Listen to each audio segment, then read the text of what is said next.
orang yang layak menjadi murid Tuhan Yesus. Nah, di sini kita melihat bahwa untuk menjadi murid Tuhan Yesus butuh satu komitmen prioritas utama di atas segalanya. Nah, ada ayat yang sangat menarik untuk kita kaji karena ayat ini sepertinya kontroversial buat kita. Di dalam Lukas 14 ayat 26 dan 27 di sana dikatakan, "Jikalau seorang datang kepadaku dan ia tidak membenci bapaknya, ibunya, istrinya, anak-anaknya, saudara-saudaranya laki-laki atau perempuan, bahkan nyawanya sendiri, ia tidak dapat menjadi muridku. Barang siapa tidak memikul salibnya dan mengikut aku, ia tidak dapat menjadi muridku." Di ayat 33 bahkan dikatakan, "Demikian pula lah tiap-tiap orang di antara kamu yang tidak melepaskan dirinya dari segala miliknya tidak dapat menjadi muridku." Ada beberapa hal di sini kita melihat bahwa untuk menjadi murid Yesus, Anda harus membenci. Nah, ini dalam tanda kutip. Ini bukan dalam membenci secara literal, saudara-saudara, di mana saudara harus penuh dengan amarah dan membenci saudara-saudara, membenci ayah, ibu, anak, istri dan sebagainya. Bukan, saudara. Tapi ini ungkapan, dalam bahasa Yunaninya disebut miseo. Ya, kata membenci dalam bahasa Yunani disebut sebagai miseo. Ini merupakan ungkapan komparatif. Ya, ungkapan komparatif. Jadi kita melihat di sini, ya, jadi ini bukan pengertian literal benci, tetapi kepada mengasihi. Ya, jadi Anda mengasihi keluargamu lebih besar atau lebih kecil dibanding kepada Yesus. Jadi ini ungkapan komparatif.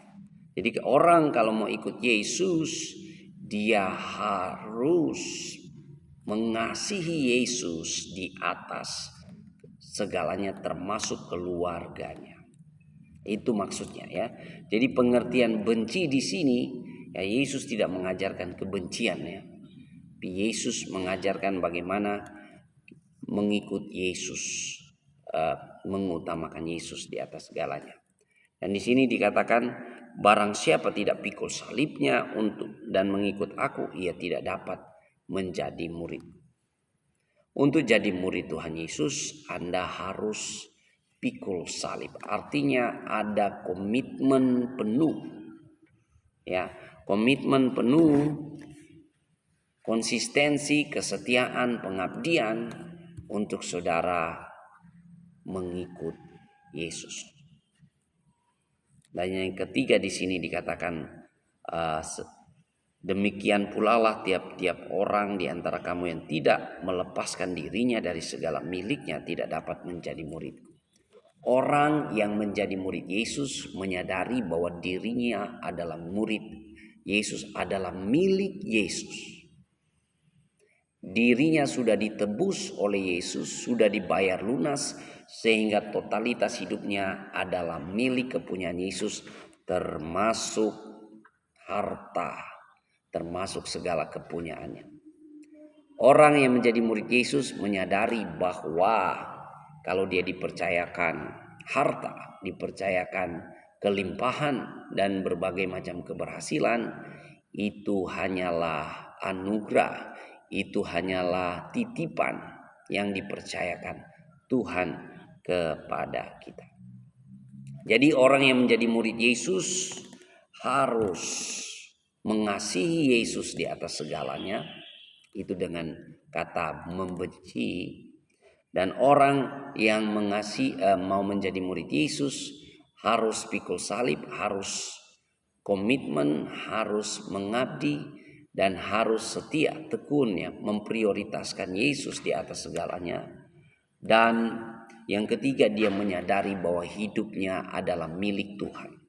Hidupnya telah ditebus, hidupnya telah dibayar lunas, maka semua yang ada padanya hanyalah anugerah, hanyalah titipan, dan hanyalah dipercayakan oleh Tuhan.